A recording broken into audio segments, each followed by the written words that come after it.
Apakah semua yang ada di masjid ini orang-orang beriman? Mungkin. Mungkin juga tidak. Abdullah bin Amr bin As pernah mengatakan, ya'ti 'ala an-nasi zamanun yajtami'una fil masajid laysa fihim mu'min. Akhrajahu al-Hakim. Akan datang satu masa di mana orang-orang berkumpul di masjid-masjid, tidak ada satupun di antara mereka yang beriman. Yang mereka benar-benar beriman.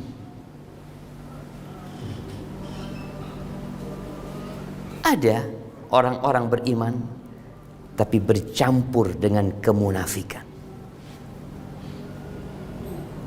Entah apa masa itu sudah datang atau belum. Kata Allah Jalla Jalaluhu, ya ayyuhalladzina amanu, wahai orang-orang yang beriman, bertakwalah kepada Allah dengan sebenar-benarnya takwa. Bukan cuma ngomong, bukan cuma tulisan, tapi ketakwaan yang dibuktikan dengan amal perbuatan. Dan jangan kalian mati kecuali dalam kondisi Islam. Ahibati fillah, pernahkah kita merenungkan, duduk di rumah kita di tengah kegelapan malam, tatkala keluarga kita semua tidur, bertanya kepada kita, ana nih benar-benar beriman atau pura-pura beriman? Wow, kita semua beriman. Mungkin sebagian kita ujub dengan diri. Ibn Abi Mulaikah, seorang tabi'in, beliau mengatakan, adraktu 30 min ashabin Nabi sallallahu alaihi wasallam kulluhum yakhafu ala nafsihi nifaq. Aku berjumpa dengan 30 dari sahabat Nabi, semuanya takut dengan penyakit kemunafikan. Itu sahabat Nabi yang mereka melihat wahyu itu turun, yang mereka melihat Rasulullah SAW menyampaikan hadis-hadisnya. Mereka takut ditimpa penyakit kemunafikan. Tidak ada satupun di antara mereka yang mengatakan imanku seperti imannya Jibril atau Mikail. Ahibati fillah, kelompok munafikin ini mungkin ada di tengah-tengah saf kita. Mungkin dia sholat bersama kita. Kalau dulu mereka sholat di belakang Rasul sallallahu alaihi wasallam, sholat di belakang Nabi SAW, orang-orang munafikin. Mereka datang kepada Nabi alaihi salatu wassalam dengan lantang mengatakan, nashhadu innaka la Rasulullah. Kami bersaksi engkau adalah utusan Allah. Wallahu ya'lamu innaka la rasuluh. Wallahu yashhadu innal munafiqina lakadzibun. Allah tahu engkau rasulnya. Itu orang-orang munafik, pendusta semuanya, pura-pura beriman. Maka Allah katakan, wa minan nasi man yaqulu amanna billah wa bil yaumil akhir wa ma hum bimu'minin. Ada di antara manusia yang lisannya mengatakan kami beriman kepada Allah, kami beriman dengan hari akhir, wa ma hum bimu'minin, mereka bukan orang-orang beriman. Na'udzubillah min dzalik. Fi qulubihim marad. Di hati mereka ada penyakit. Fazadahumullahu marad. Allah tambah penyakit di atas penyakit mereka. Ahibati fillah, orang-orang munafikin, kata Allah, ada satu surat di dalam Al-Quran namanya surat Al-Munafiqun. Kita perlu duduk baca itu surat. Ana masuk ini apa enggak? Wa idza ra'aitahum tu'jibuka ajsamuhum. Kalau engkau ngelihat sama orang munafik, engkau takjub dengan penampilan mereka. Kayak orang yang paling Islam. Kayak orang pembela agama Allah. Wa yaqulu tasma' liqaulihim. Kalau engkau dengar mereka ngomong, seperti orang yang hebat, yang benar-benar berjuang untuk Islam. Humul adu. Mereka itu musuh dalam selimut. Ahibati fillah, di antara sifat orang-orang munafikin, idza qamu ila salati qamu kusala.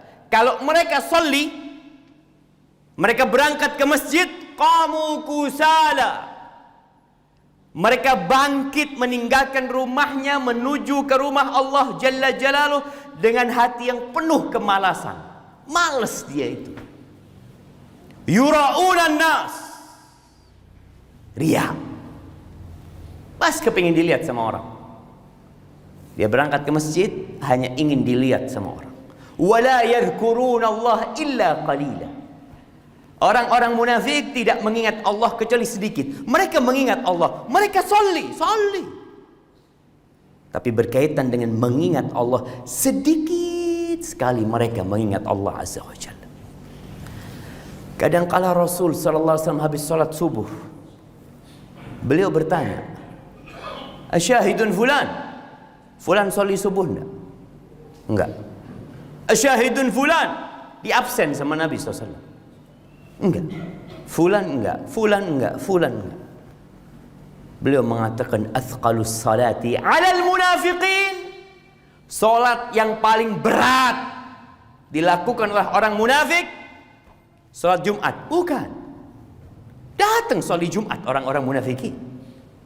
Salat yang paling berat buat orang munafik salat Isya berjamaah, salat subuh berjamaah di masjid. Kalau kita merasakan berat, subuh mau ke masjid, Isya mau ke masjid, jangan-jangan anak munafik. Karena Nabi alaihi salatu wasallam memberikan kepada kita beberapa kriteria orang-orang munafikin.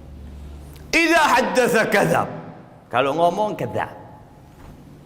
Hati-hati yang bisnis, yang jual beli masih suka harat, masih suka bohong. Jangan-jangan engkau berada di softnya orang-orang munafik. Wa idza wa'ad akhlaf. Janji pekan depan, Jumat depan, bulan depan, setahun tak bayar hutang. Tapi dia janji. Kalam. Akhlaf. Dia ingkar sama janjinya. Sifat orang-orang munafik. Wa idza tumin khan. Dikasih amanah, khianat. Ahibati fillah, kalau kita membaca sejarah bagaimana sepak terjang orang-orang munafikin di sepanjang sejarah Islam, ternyata mereka adalah orang-orang yang Islamfobia. Mereka itu takut dengan ajaran Islam, berat menerima hukum-hukum Allah Azza wa Jalla. Wa idza qila lahum aminu kama amanan nas. Apabila dikatakan kepada mereka, kalian beriman seperti berimannya para sahabat, manusia-manusia itu, sahabat-sahabat Nabi. Apa kata mereka? Anu'minu kama amanas sufaha. Oh, apakah kita disuruh beriman seperti berimannya orang-orang bodoh? Na'udzubillah min dzalik. Mereka disuruh beriman seperti berimannya para sahabat. Dianggap para sahabat orang-orang bodoh sama mereka. Ala innahum humus sufaha. Mereka itu yang orang-orang bodoh. Tapi mereka tidak tahu kalau mereka orang bodoh. Di antara sifat orang-orang munafikin, mereka kalau melihat kemenangan umat Islam sakit hati. Melihat kekalahan umat Islam, mereka bergembira. Mereka orang-orang yang suudzon sama Allah Jalla Jalaluh. Berbeda dengan orang-orang beriman. Selalu berbaik sangka sama Allah. Ketika terjadi perang Ahzab, tahun ke-5 Hijriah, kota Madinah diserang dengan 10.000 pasukan. Apa kata orang-orang munafikin? Ma wa'adana Allah wa rasuluhu illa ghurura. Janjinya Allah, janjinya Rasul, tipu daya. Sedangkan orang-orang beriman ketika melihat musibah, bencana, pasukan perang itu datang, apa kata mereka? Hadza ma wa'adana Allah wa rasuluh. Ini yang dijanjikan Allah dan Rasul. Mereka selalu yakin dengan janji Allah Jalla Jalaluh. Jangan sampai kita suudzon sama Allah gara-gara ekonominya sulit, gara-gara kondisinya susah, mulai kita berprasangka buruk sama Allah. Kalau senang, oh beriman, oh agama ini benar. Wa minan nas man ya'budullah ala harf. Ada sebagian manusia yang menyembah Allah di pinggiran. In asabahu khairun itma'anna bih. Kalau dikasih keluasan rizki, diberi kenikmatan oleh Allah, kelancaran usahanya, oh ini agama yang benar. Wa in asabathu fitnah inqalaba ala aqibih. Tapi kalau dikasih cobaan sama Allah, dikasih fitnah sama Allah, bubar imannya. Nabi alaihi salatu wassalam mengatakan badiru bil a'mal. Badiru bil a'mal. Kalian segera beramal. Kita ini sering dengar ceramah. Kita sering dengar pidato, khutbah. Coba tanyakan, berapa yang kita amalkan? Atau kita cuma mengatakan, oh bagus, oh penjelasannya detail. Bukan itu yang diharapkan. Nabi SAW mengatakan badiru bil amal. Cepat diamalkan nasihat-nasihat itu. Fitanan kaqita'il lailil muzlim. Sebelum datang fitnah, fitnah yang seperti potongan malam gelap gulita. Yusbihur rajulu mu'minan wa yumsi kafiran. Ini orang paginya beriman, sorenya kafir. Wa yumsi mu'minan wa yusbihu kafiran. Sorenya datang kajian, datang ke masjid, paginya sudah kafir. Kenapa itu terjadi? Yabi'u dinahu bi'aradin minad dunya. Dia jual agamanya untuk mendapatkan sedikit kenikmatan dunia. Abu Darda radhiyallahu taala anhu mengatakan, mungkin ada waktu nanti iman itu seperti pakaian yang bisa ditanggalkan, bisa dipakai lagi.